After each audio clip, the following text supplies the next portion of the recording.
Hello, Bravo bosses, and welcome to I Take Bravo Very Seriously with me, your host, Dana. Today on the agenda for Pop Culture Pulse Check, we actually start off with some really great work-life balance tips that I want to share with you guys, and then we get into all the news from Summer House, Real Housewives of Potomac, Real Housewives of OC, Real Housewives of Salt Lake City, The Bachelor, VPR, Southern Charm, Love Island, Southern Hospitality, and Real Housewives of Beverly Hills. Let's get into it.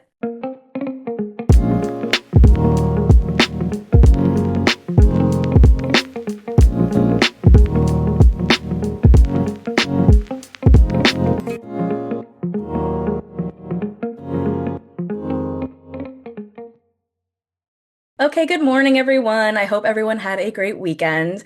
I know it was a stressful weekend for some people because of TikTok and the ban and everything, which only ended up happening for like 12 hours. So I hope it wasn't too stressful on everyone. But as a Canadian, I was just sitting idly by being like, what's everyone so upset about? But I also totally get it. I mean, TikTok has created not just a revenue stream for so many people, but it's created relationships. It got so many people out of their depression during COVID and things like that. So, I just hope whatever is meant to be will be, but I just think a lot of people are going to lose out if TikTok does officially get banned permanently because there are just so many Americans that really, really do rely on it. Canadians can't make money off of TikTok. I don't really use my TikTok that much for that reason. Not that I make any money doing anything anyway, but I guess maybe I'll start using it a bit now if people are starting to want to see TikTok again. But again, I feel like if you are American, you won't be able to see Canadian TikTok accounts once the TikTok ban is officially moving forward. So I really don't know what'll happen with TikTok, but I just hope that for now you guys are enjoying it and making the most out of it while it's still here. So I actually did a really interesting workshop at work last week, and it was about compassion fatigue. Now, I don't know if you guys know what compassion fatigue is, but basically it's like the fatigue, the exhaustion that you get when you're dealing with people who are going through difficult things despite your desire to help them. So this is pretty much like anyone that works in the customer service industry. So the kind of work that I used to do, I've talked about it before, is that I used to be a sexual abuse investigator. So obviously the kind of work that I was doing was very upsetting. And I'm talking to people who are very upset and they've gone through such difficult things.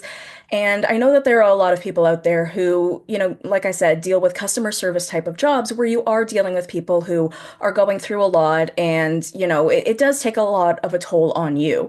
What it can actually do is leading to what's called vicarious trauma. And this is basically taking on somebody else's trauma. So there was a situation that I went through last year where somebody tried to commit suicide on the phone with me during a call. And a situation like that was obviously leading to compassion fatigue and then to vicarious trauma because I ended up taking on that person's trauma and being sort of afraid that every call I made would end with the same sort of result. And vicarious trauma then leads to quiet quitting. And quiet quitting isn't actually quitting. It's sort of what happens when you have lost everything that there is to give. You are exasperated. There's nothing left to give. You are self-protecting and you've created this barrier. And you're sort of at that point where you can no longer do the job. And that's basically what happened to me at work last year. So, it led from compassion fatigue to vicarious trauma and eventually to quiet quitting. So this workshop helped me learn how to manage compassion fatigue by creating a more separate work-life balance, but with actually useful tools that people can really try. So I wanted to share this with you guys because I really thought that there could be a lot of you out there who often have to deal with customers that are difficult and are upset, and it's really difficult on you. So I thought, why not share these tools with you guys? So what I learned is that it's important to have enough emotional rest in addition to physical rest. And I didn't even know that these were different things. Like, I've noticed ever since I started getting back into work, I don't feel like I have enough time to relax. So I've actually been getting up earlier in the morning to try to create more time for me to relax until it's time for work.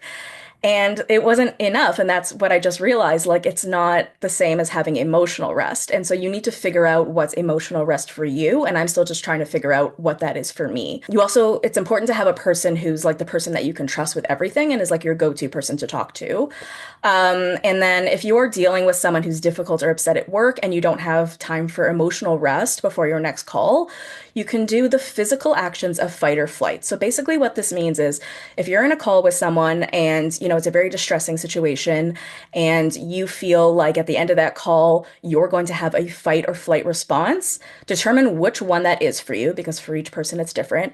If you're having a flight response, what's being suggested if you have to like go into another call in like 5 minutes and you don't have time to do like the proper, protocols that you would need to do to separate yourself from the situation, what you would do in a flight situation is you would literally go find a place where you can be alone because you don't want to do this like in front of people. Like go find like an empty closet or something and just run on the spot and then take a deep breath because what this will actually do is reset your nervous system. And then if you were to go into a fight response, what you should do is get down on the ground and do some push-ups and then as well a deep breath because again, this will reset your nervous system and will allow you to kind of keep going on for the day. And then after work, you should do something physical to separate the rest of your day from work. So, like going for a walk or playing with your kids or taking your dog for a walk. So, that's what I always do. I end work at 4 and then I take my dog for a long walk. And when I come back, I do not go back to the work computer and I do not think about work for the rest of the day.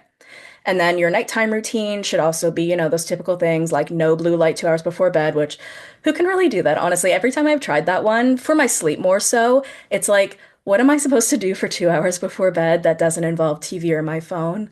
Like, what am I supposed to read? No. So, yeah, only use your room for sleep. That's another one. And you should, this is such a good one. Make a physical list with pen and paper of what you have to do tomorrow so you don't ruminate over it overnight. I always do that. I go to bed and I say, okay, what are the things I have to do tomorrow? And then I repeat that and repeat that and repeat that. And then all of a sudden it's morning and I haven't slept.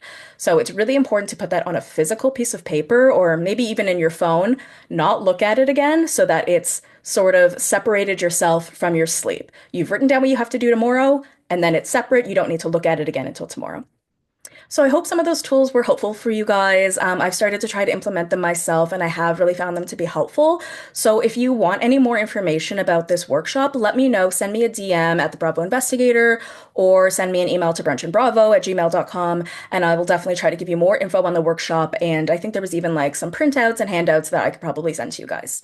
All right, let's get into our pop culture stories because we have a lot today. So let's start with Summer House. So Lindsay Hubbard was on the Not Skinny But Not Fat podcast with Amanda Hirsch last week, and she was on to talk about her birth story, but she actually shared what really happened with Dorinda Medley and the Traitors. So I don't know if you guys remember this, but when they were doing the initial Traitors casting, initially we did hear that Lindsay Hubbard was cast, and then we heard she was taken off and being replaced by Sierra, and that's when rumors started swirling that she was pregnant.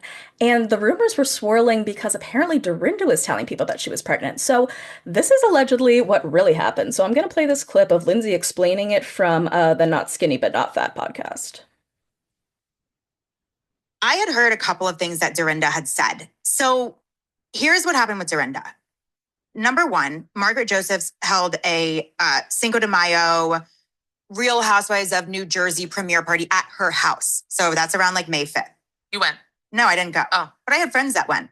And apparently Dorinda was really, really drunk at this party and was going around. Okay, now I don't speak to Dorinda. We have always been very friendly when we have run into each other. Like I actually, really have enjoyed my interactions with Dorinda in the past. And so this is around Cinco de Mayo, Margaret Joseph's house. I'm not there. I have friends there. And Dorinda is drunk going around telling everyone that I'm pregnant, but unfortunately I lost the baby and I had a miscarriage.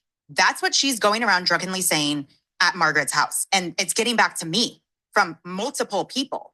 Then the rumors are coming out about Traitors. And, they announced the cast of Traitors, blah, blah, blah. And then this big rumor comes out about how Dorinda had such a problem that she found out I was pregnant, but I shouldn't be able to compete. Now, I have a problem with this because why?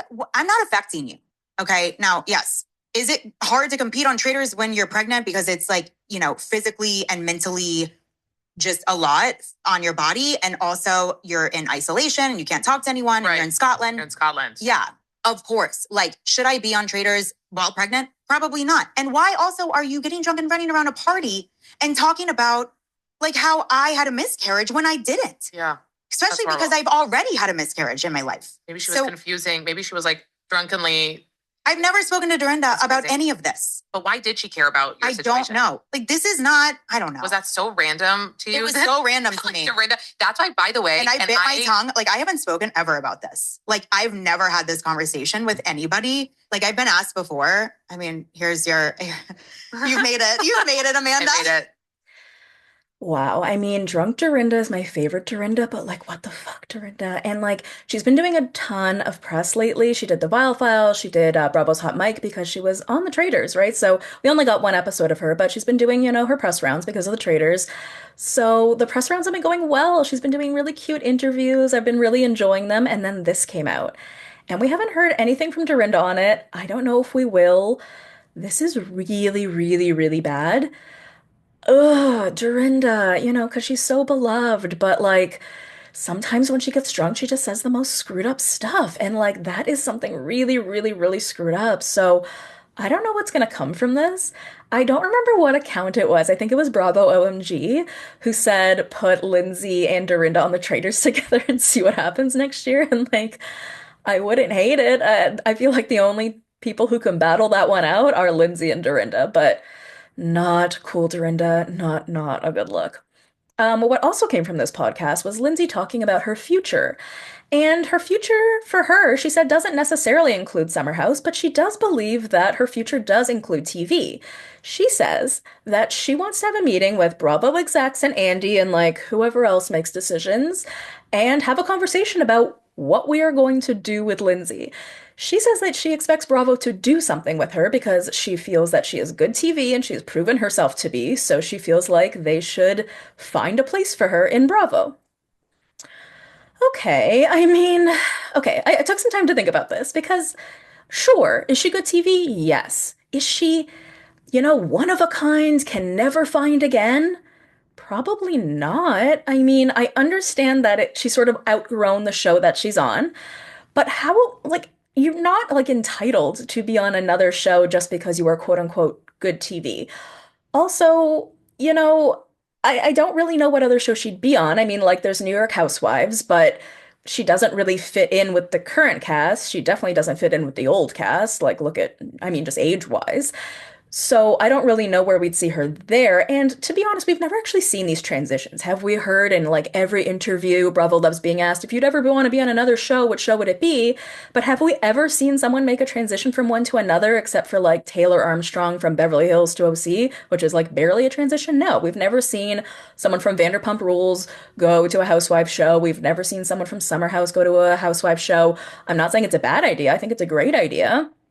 I just don't think Lindsay is owed necessarily a spot with Bravo for the rest of her career just because she screams about sandwiches and because, again, I do like Lindsay. I think she is great TV, but if I never saw her again, I feel like I'd be okay with it. Like, I don't feel like she's this revolutionary reality star where if I never saw her again, it would be like a great loss to me. That's all I'm saying, right? Like I don't think I'll remember her forevermore. Like I'm not naming pets after her or anything. She's no, my dog is Judy Judice. She's no Teresa Judice, just saying. Then she made a post about the podcast that she did, Not Skinny But Not Fat. Like she reposted a story of somebody saying that they were enjoying it. And somebody wrote, "Oh, Lindsay needs her own podcast. I could listen to her talk forever." And when Lindsay reposted it, she wrote, "I mean, should we?" And I don't know who she means by we. Like, I don't know if she means like her and Amanda Hirsch. Amanda Hirsch has her own show. But I don't know. I wouldn't hate Lindsay having a podcast. And as I always say, everyone is allowed to have a podcast and everyone does have a podcast. And I feel like Summer House are like the majority of the people who don't have a podcast because the only person on that show who does have a podcast is Paige with Hannah, Giggly Squad, right? So, you know, I'm here for it. If Lindsay wants to do a podcast, I'll listen, unless it's about like childbirth, because I ain't into that. In a little bit more of Summer House news, so you'll recall that last week Paige DeSorbo was seen at an Eagles game with some guy named Joe D'Amelio, who is the CEO of Clutch Sports, and people were going crazy over it. It was crazy that people were even able to peg her in this audience full of people, but they did. And then she posts like, you guys better get used to me going outside. And then it looks like this Joe D'Amelio's ex was coming for Paige. So her name is Rachel Durante. And what we know is that her and Joe D'Amelio were engaged and they broke up around 3 months ago. So she posted this story over the weekend. Regarding what's been out there this past week during my relationship, disrespectful messages were sent to a man who was spoken for, which with absolutely no regard or respect for another woman or her relationship, insinuating for him to leave me for her. As my relationship went on, the banter continued and I was purposely made to feel insecure and my relationship was undermined. As someone who holds themselves to such a high standard and claims to be a quote unquote girl's girl, her actions contradict this. I had the courage to leave a toxic situation, and as a girl's girl myself, I continue to lift other women up and their relationships up, not try to tear them down for my own good. I refuse to have anyone lie on my name and write their own false narratives about my life. It is what it is. I wish everyone the best. So we can gather this is about Paige, but we don't know for sure. What she's implying here is that Paige, or someone, started DMing Joe D'Amelio while he was still in a relationship with Rachel Durante and implying that he should leave her. I don't know, sending messages, I guess, saying things like, oh, are you single? Maybe you should be. I'm assuming something in that regard. And it sounds like they continued having like a banter and a chat. And Rachel was made to feel like she was, being insecure for Joe having this ongoing relationship, texting relationship with Paige. And it sounds like they broke up over it. So, wow, that means a lot of things, right? First of all, I hate the term girl's girl. I just feel like we're hearing it too much now. Again, we don't know for sure that this is about Paige, but if it is, it sort of implies, again, that Paige did cheat on Craig because this has been going on for a while because Rachel and Joe have been broken up for 3 months and Craig and Paige have only been broken up for like a month. It also implies that Joe is cheating on Rachel with Paige. So this isn't good. I don't want to touch this with a 10-foot pole until we know more. I know a lot of people are out there going, okay, we need to see the receipts, we need to see these messages, and I don't think we're going to, right? Like if the only person who has them is Joe D'Amelio, I don't think he's sharing them, or Paige, right? But this isn't good. This isn't a good look for Paige, and I know that nobody wants to believe this. This doesn't sound like something Paige would do, and it doesn't, right? Like none of these actions lately have sounded very Paige.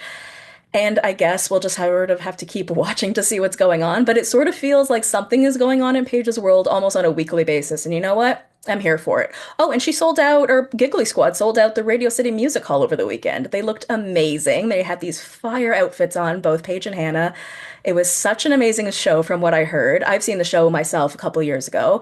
But like, Giggly Squad is doing its thing. It's like the number 10 podcast in the comedy category. They're absolutely killing it. So whatever Paige is doing, I guess it's working for her. All right, let's move on to the Real Housewives of Potomac. So, as we know, Karen Huger has been doing all the bad things when it comes to DUIs. And we just heard recently that this may not have been her second DUI because we knew this wasn't her first DUI. We knew this wasn't her second DUI. No, we thought it was her second DUI. We thought she had two DUIs.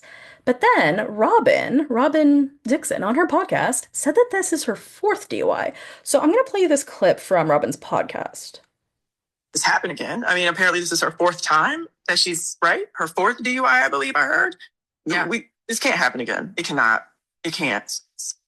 Some people might say, oh, they're going to make an example out of her. No, it's not about making an example about anybody. Like if you just take a regular person who nobody knows and this is their fourth time doing this, like it's not about making examples. It's about making sure this person doesn't do this again and doesn't seriously hurt themselves or somebody else. And part of me is like, who are your lawyers? But then we know her lawyer and we're like, player, this was not a good move. Like, absolutely not. You do not go to trial when you have a video. Yeah. That's damaging. You do not go to trial. Did the lawyers think that? I'm just wondering if there was like a battle between the lawyer and the client where the client was like, oh no, I want to go to trial. Like, if they were absolutely like steadfast on going to trial and the lawyer was like, okay, that's what you want. And so I'm just like, that's not a good look for any lawyer who allows their client to go to trial. But I'm just wondering if maybe there was a battle and the client was like, no, I'm going to trial because I'm going to win. So I don't know if that's true, that this is Karen's fourth DUI. If Robin is misspeaking, she should be careful because she's going to be slapped with a lawsuit for saying that for sure. If it is true, then what the hell, Karen? Because you are obviously not learning from your actions, even if this is the second one. She clearly hasn't learned from her actions.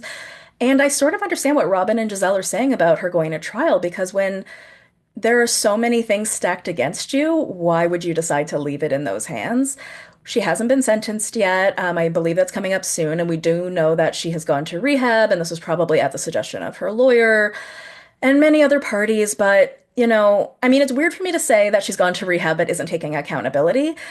And that's because I don't feel like she's gone to rehab under the right pretenses. But regardless, I hope she does take it seriously because whether this is her fourth DUI or her second DUI or her first DUI, I hope that wherever she is at this center, at this facility, at this rehab, she will gain the skills and knowledge that she needs to understand that what happened was a really big deal and that if it happens again, someone can get extremely hurt, including herself. She just needs to understand the serious ramifications of that. So I'm hoping that she finally gets that, and I'm hoping that's where she is, and I'm hoping that's just where we are on this. Sorry, I'm just sort of rambling on this one because I don't know what else there is to say about it. I feel like we're saying the same things every week since the beginning of this season or since we found out about these DUIs, right? We're just like, Karen, why do you keep doing this and why aren't you taking accountability? So I hope we're done talking about it soon. I guess we'll say that.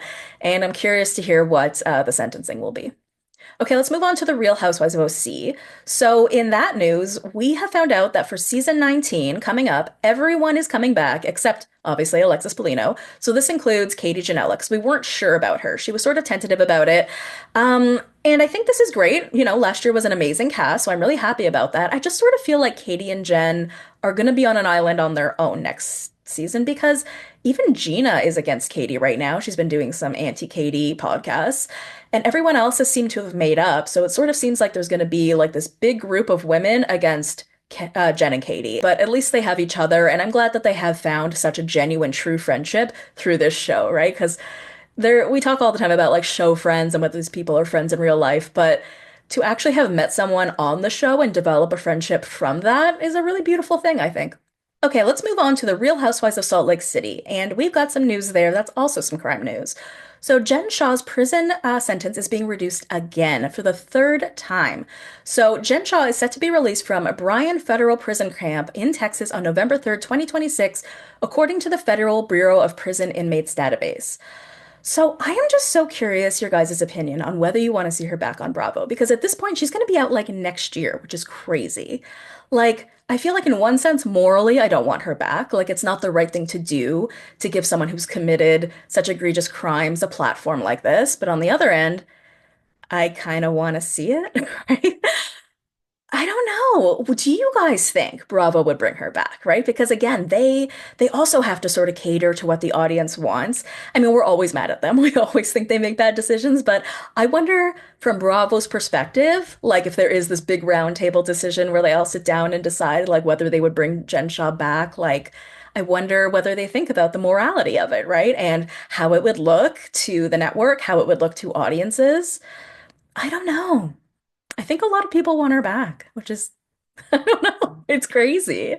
And then obviously we had the finale last week, and Monica Garcia responded to the finale via story saying, wow, after circle jerking, jerking John off with a third, and sucking your way to the top, and that's why you dress like a hot dog, the visual, I feel vindicated. You guys hated me for calling Lisa old, like damn, that's nothing after that combo. Yikes. I kind of still feel like it's different because Monica had like a public account that was encouraging hate, right? Like these text messages were sent in private, in confidence, and yeah, it was all shared at the end. But I don't know, I still feel like it was Monica's account was with malicious intent. Reality Von Teese had malicious intent. And I don't feel like when these women shared these texts with each other in private, there was malicious intent for it to be spread, because there wasn't. They kept it internal. And then when they did release those texts at the end of the episode, it was with the intent of setting it free and forgiveness instead of malintent, right? So that's why I feel like it's still different. But Monica's also a person that I wouldn't hate seeing back on. I mean, if I had to pick between the two of them, I'd probably pick Monica because she didn't commit like actual crimes, and so I guess technically it's less egregious. But I feel like we're gonna get one of them. Don't you feel like we're gonna get one of them, guys? I feel like we're gonna get one of them next season. Let's see. All right, so I never normally do Bachelor news, but this is a pop culture episode, and it isn't just Bravo. So if there is other pop culture stuff that pops into the universe, I'll talk about it. So in Bachelor news, Rachel Kirkconnell and what is this guy's last name? Matt James. They have broken up. So they've been together for like 4 years. And Matt made this post on Instagram that said, Father God, please give Rachel and I strength to mend our broken hearts. Give us a peace about this decision to end our relationship that transcends worldly understanding. Shower our friends and family with kindness and love to comfort us, and remind us that our joy comes from you, Lord. And then put a broken heart. And he posted a picture of him and Rachel where they're hugging and she's holding the rose. So this was like their final moment. So people thought this was super strange. I mean, he does normally talk in Bible verses, so the way he communicated this is somewhat normal, but we have not heard from Rachel Kirkconnell at all. So people were like, was Rachel blindsided by this? And someone made a post about that basically. They said, the more I'm thinking about it, the more I think he completely blindsided her with this, give her some grace and let her respond in her own time. And then she liked that comment, which made people feel like, okay, yeah, she was blindsided. And then some people even thought that Matt got hacked. They just thought the situation was just so bizarre. And then Rachel's sister ended up commenting on a TikTok about a breakup post, about one of the breakup posts from Matt. And she wrote, yeah, so they were still together when he was posting all that, just to give some perspective on the timeline of things. So what? They were still together when? Like, this is actually very confusing. And then that same sister posted, or somebody said, I'm sorry, so they were broken up for less than 15 hours before he announced it. And then the sister said, try three. So I guess the information that we have is that, like, within 3 hours, he posted this breakup post. She is apparently blindsided by it, but that's sort of all we know. And if you're old school Bachelor people, I don't know if you remember this season. So Matt James's season, he was the first African American Bachelor, so it was a really big deal for the Bachelor season. I think this was during COVID, right in the, height of Black Lives Matter. He did end up picking Rachel Kirkconnell, and after the fact, there ended up being these Instagram posts that she had liked that had come out with the Confederate flag in the background, and people lost their minds that she had liked this picture. And I think Matt and Rachel ended up breaking up over it. And then in the after the final rose, she was trying to apologize and she did a lot of work to try to understand what she did wrong in terms of offending the African American community. And they ended up getting back together and they've been together ever since. And it's been like 4 years. They travel the world together. They love going on all these trips where they're eating and posting food videos. So it really did seem like it came out of nowhere because, like all these posts were saying, they were posting, trips and videos and stuff together up until pretty recently. So I don't know if Rachel is going to end up speaking on this. Usually these, reality stars typically do. We'll typically get a black screen and white writing. So stay tuned, I guess. But for now, we have not heard anything from Rachel Kirkconnell, which is making people really, really wonder what the hell happened here. All right, let's move into Vanderpump Rules. So last week there was some filming outside of Something About Her, and people were speculating about this like crazy, like what could it be? What could it be? And we know it's obviously not old school Vanderpump Rules. It could be the new Vanderpump Rules. I guess it's possible that with the new cast, maybe some of the new cast members are coming in for a sandwich. Like, I don't really know. It could be like a Something About Her spinoff, or it could be like literally nothing. It could literally be like a commercial, or it could have been like, them doing some fundraising for the LA wildfires, right? Like, I know that they were doing a lot of outreach for the fires, so maybe it's literally something about that. Who knows? But people were really, really excited because anything to do with Vanderpump Rules and filming, people are just like salivating at the mouth because we need our fix, right? We need our fix. And I did tell you guys that The Valley should be airing the last week of March, the third week of March. So at least we have that to look forward to. And then hopefully we find out what this filming and Something About Her is. And then we got a little bit of an update on James and Allie. So TMZ published an article over the weekend that says, Allie Luber to James Kennedy, it's over. Seen taking more items out of his place. Outa. Good writing there, TMZ. All right, so the article says, when one person takes stuff out of their partner's place, it's a clear sign they are donezo. And that is exactly what happened between Allie Luber and James Kennedy. The two were snapped, both looking very unhappy at his LA home Friday as she was seen carrying bags out of his place. This major development comes after the Vanderpump Rules alum was arrested last month for misdemeanor domestic violence following an argument with an unnamed woman. According to the Burbank Police Department's arrest log, the woman claimed the boyfriend picked her up and threw her to the ground. Shortly after the arrest, Allie, who was not named as the victim, released a statement saying she's doing fine but taking time that she needs, and asked people to respect her privacy. As for James, he said he's going to take some time away to focus on himself, adding, I'm committed to making meaningful changes in my life. I'm taking time to focus on my sobriety, personal growth, and being present for my loved ones. Remember, JK was spotted helping Allie load personal items into her car just days after his arrest, which is when TMZ learned the couple was spending time apart. With Allie getting even more of her stuff out of his place, sure looks like that time apart is going to be permanent. So that was the article, but I don't know. I just don't think this is it for them. Like, Like the article said, we saw her moving stuff out before. We see her moving stuff out now. I don't think she broke up with him before. I don't think she's breaking up with him now. I think it will be one more time. And now I don't keep up to date with astrology and I don't know anything about astrology, but from what I'm hearing from other people about like the sun and the moon and the stars and stuff, it's not this time either. It's like one more time. So it wasn't last time when she was moving stuff out. It's not this time when she's moving stuff out. It'll be like one more time. And like, I know a lot of people have said that she's only ever really been with him for fame and money. And I know some people have said that they have like pretty good confirmation of this. But I just find that concept so bizarre and foreign to me, especially as somebody who does not come from a world where people do things like that and make decisions about life based on fame and money. But like, if you think about it, they've been together for 3 years now. Like this month, they've been together 3 years. And if she's really with him just for that, I mean, like the show is over, right? So I hope that she does leave him. I just don't think it'll be this time. Okay, let's move on to Southern Charm. So Vanita was actually on the Housewives Nightcap podcast. Shout out to Lauren and Emily, my favorite girls. And this was a really, really good episode. So Vanita gave us some information on JT, who you'll remember quit the show like pretty much as soon as it started, meaning he didn't finish his confessionals. And I don't know if that means he'll come to the reunion, but I assume not. So Vanita gave us some information about the fact that she and JT were actually dating when the show started to air, or when the trailer dropped, sorry. So I'm going to play this clip from Housewives Nightcap so you can hear what Vanita had to say about what happened between her and JT.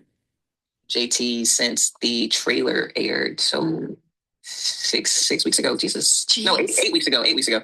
Yeah. Because we did see, that's crazy because we saw that you guys were buddy buddy, like you just said. And then in the trailer, there's like a tease where he's like, I'm attracted to you. Are you attracted to me? And you're sipping your martini and you're like, you kind of say, yeah, I think. And then like, what happened? I don't know. I guess we got to get him on a podcast or something, or get him to show up and get him to talk, because I have no idea. It was very jarring. And I think that I'm still kind of digesting it. It was like one day, like, I was supposed to be going to lunch with his mom and him and like hang out. The trailer drops and then, he starts acting crazy and falls off the face of the earth. I think he was nervous to see how he was going to be portrayed this year. And like, I think the anxiety got the best of him. I don't really know. Wait, so were you guys kind of like dating by the time the trailer dropped in October? Yeah. Oh, and then he just ghosted? No, he popped up with a girlfriend on Instagram. Vanita. Oh, I never liked him. Never. Wait, the way that we're both speechless and that never happens. Like, I didn't realize that timeline. What? Yeah. A little beep, beep. Yeah. So that just doesn't explain him turning on her this season when she was like the only person in his corner. And if they were really dating before the show, like, why would he do that to her? Like, it's not only just so disrespectful, but like, honestly, he can't do better than Vanita. So I don't really know what happened here. And I'm very curious to see if he will come to the reunion or do any sort of podcast or any press about this, because he owes us and Vanita an explanation. Like, what the hell? Leva, who you know as Leva Bonaparte, who owns Republic and as well as all the other restaurants on King Street, was on When Reality Hits with Brittany Cartwright. And she gave us some information about how she got her start on Southern Charm. And so I know some of this information just from having, watching these shows for a really long time, but I thought I'd share a little bit about this interview with you guys in case you don't know the history. So Leva was actually best friends with Cameron Eubanks, who was, one of the main players of Southern Charm from the very beginning. Leva was actually in the very first episode of Southern Charm. And so she didn't really know what reality TV was. She was like, wait, my friend's not an actress. I don't really know what this is. And Cameron would ask her sometimes to film scenes with her that were really like sensitive or important to her that she didn't want to have with just anybody. And that's just sort of how she came into it. And then she became full-time. It was during COVID and it was a very weird season. It was a really political season, right in the height of Black Lives Matter. And she was approached at one point to do her own show, but this was before she had her son, who she calls Little, which is a nickname, but that's his name, Little. And then she ended up getting pregnant with Little, and they were going to go forward with the show. But when she found out she was pregnant, she's like, okay, I just don't want to take that risk. And so they didn't move forward with it. But obviously, years later, it worked out. Okay, in other Southern Charm tea, we actually had a fight break out on Instagram between Sally Carson and Taylor Ann Green about Gaston. So as you'll recall from the last episode of Southern Charm, Taylor and Sally get into it about Gaston and Sally having a phone conversation where he said, keep my name out of your mouth. And there was this debate as to who called who, because Sally was like, we had a phone conversation. So someone on Instagram basically called that out and said, Sally backtracking though. Suddenly it's not he called me, but we had a phone conversation. She was gung-ho to tell all the juicy details at the cookout, so to now backtrack is icky. I don't always agree with Taylor, but the reason for her party cancellation was because she was emotional about her brother.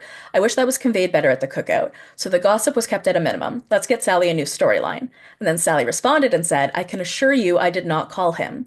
And then Taylor responded to that and said, weird, because I have screenshots of her calling him off a friend's phone. LOL, oh boy, she strikes again. I mean, this Sally drama, it doesn't feel very organic or authentic to Southern charm, but I'm still here for it because it is interrelated to many of the different players, which is important.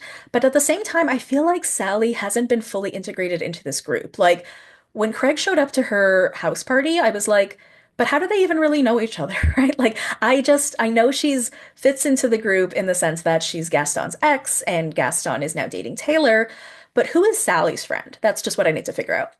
And then Sally also did an AMA over the weekend, and someone said, are you still with Andrew? And she said no, which I actually think is a good thing because did you guys notice the weird way that guy kisses her? He like puts her in a chokehold with his hand over her neck before kissing her. So that felt aggressive. Okay, now we have some Love Island news. So I know you guys remember Hannah Starr. She was the one who was arrested for threatening a cop.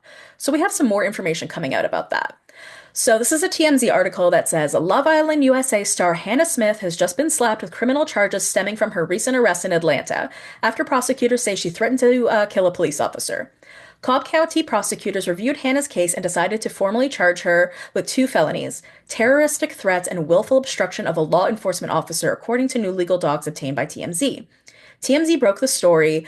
A source close to the investigation claims Hannah dragged race into her alleged threats, yelling at the cop, bitch, I can't wait to kill you, you dumbass ugly bitch, cause you're effing fat, and you love us skinny bitches cause you're effing black, and I hate black bitches, so I can't wait to kill you and your sister, you dumbass bitch. Wow. Hannah's attorney, Mike Hawkins, previously told TMZ Hannah ordered a drink at the bar at the Roxy Music venue with friends before a show and later slept away from her drink to take photos with fans. In the charging docs, prosecutors claim Hannah willfully obstructed police officer Kaya Wilkenfield by lunging at her and attempting to punch and kick her. Prosecutors also claim Hannah threatened to kill Officer Winkfield during her arrest. As previously reported, the reality star was arrested at a concert venue in Atlanta back in September when she was escorted out of the venue for being disorderly. She was released on bail after spending 1 night in jail. Hannah's bail conditions include bans on alcohol and marijuana consumption, and she has to submit to random tests for booze and drugs. Hawkins added, shortly thereafter, she has no memory of the events that occurred during or after the concert. Hannah is deeply troubled by these events. She regrets any action she took that offended anyone, including law enforcement. So here's what I'll say on that. You know, Love Island is such an amazing platform to literally skyrocket some of these people. I mean, we've seen the PPG, we've seen people go to like millions and millions of followers and have these huge platforms. And Hannah ruined that in an instant, you know? She could have had millions of followers, she could have had all these brand deals, she could have had tons of success, she could have gone on Love Island All Stars and other reality shows. This could have really, really catapulted her into stardom. But instead, she took the bad route that some of these people take. And she did some things that I don't think she's ever going to be able to come back from in terms of the TV space or the branding space or, you know, the Bravo space or the shows that we like to watch, you know? So, Hannah, not a good look, not a good move, and I wish you all the best of luck in your future endeavors. Okay, let's move on to Southern Hospitality. So, Emmy was on Entertainment Tonight with Bryce Sanders, and she was interviewed about her meltdown that she had last week. So, if you'll recall on Southern Hospitality, she literally had this nonsense meltdown because those two new girls, Molly and Chiffon, accused her of buying the staff dresses on her discount and then pocketing the staff's money. So she has this whole meltdown. She's hyperventilating. She can't breathe. And so she explains to Bryce Sanders that the reason for the meltdown was because she had strep throat the night before and she was so sick. And that's why Will was there because he wanted to make sure that she was okay. And that she worked things out with Chiffon and that she thought that she and Chiffon were like really good friends because normally when weird things happen, they'll make eyes at each other and be like, whoa, yeah, what was that? And because they would make eyes at each other and like agree on things by making eyes at each other, that meant they were close. So That's a weird explanation. I mean, I hate to say this about people being sick, but she didn't look sick. She didn't look sick at all. I mean, if you had strep throat, you wouldn't be like screaming your lungs out because it would be hoarse, right? There was nothing about her that appeared sick, but whatever. If this is the excuse you want to give, that's fine. It was just such a weird circumstance for her to have that sort of reaction about literally nothing if she didn't do anything wrong. She also talked about all these rumors out there that her and Will are broken up. She says that they're 100% good. She said that he deleted his Instagram while he was in school because it's better for his mental health. She said that TJ and Brad caused the most drama for her this season between her and Will, and so she's actually not friends with them anymore. She said that she's really close with Maddie, Joe, and Michaels. She says that she does not believe that Will ever cheated on her. She reinforces that he's poor, like, because he's not a lawyer yet. He's pretty poor, and if she wanted to be with a lawyer, she would just go be with a lawyer. And she says that she's broken up with every guy that she's ever been with, which I guess is to prove to us that she will not take someone's bullshit. So it's pretty clear that she's been hearing what the fandom has been saying about her relationship, and I still think that it's really toxic, and, it's clear that she will be fiercely protective of her relationship at all costs, which, okay, you do you, girl, but it just really feels like, if you listen to my mini recaps episode from Saturday, you'll get a little bit of a better sense of my feelings on Will and Emmy, just because I really feel like Will doesn't like so many things about Emmy, but he's too afraid to break up with her. And Emmy has this vision of him in her mind that isn't necessarily real, and she refuses to ever listen to him when he communicates issues with her. She always wants to see things as like sunshine and roses. And for those reasons, I just don't think that they're on the same page or on the same level. But that's just my opinion. All right, let's move on to the Real Housewives of Beverly Hills. We have a weird bit of news here. There have been some rumors circulating that Lisa Vanderpump might be coming back to the Real Housewives of Beverly Hills a la Andy Cohen. I don't know if this is definitely true. This makes no sense. This is apparently something that would be out there to upset Kyle. I just don't know who they'd put her on with, right? Like, who's she friends with currently? I mean, she's friends with Garcelle, so it's possible, but I don't know. As of now, this is just a rumor. I can't even picture her joining this cast again. It just doesn't seem like something she would ever really do, but that is the rumor that is out there right now. And, I'm out here spreading the rumors. So that is it for the week, guys. I hope you have a great rest of your Monday, great rest of your week, and I will see you on Saturday. Love you, BBs. See you next time. Thank you for listening to I Take Bravo Very Seriously in partnership with Hurrdat Media. You can listen to this show and any other episode on Apple, Spotify, or wherever you get your podcasts. You can also watch full-length video episodes on Hurrdat Entertainment's YouTube channel. You can follow me on Instagram at I Take Bravo Very Seriously and at The Bravo Investigator. You can follow me on TikTok at The Bravo Investigator. If you enjoy the show, please leave a 5-star review. Love you, BBs. See you next time. A Hurrdat Media Production.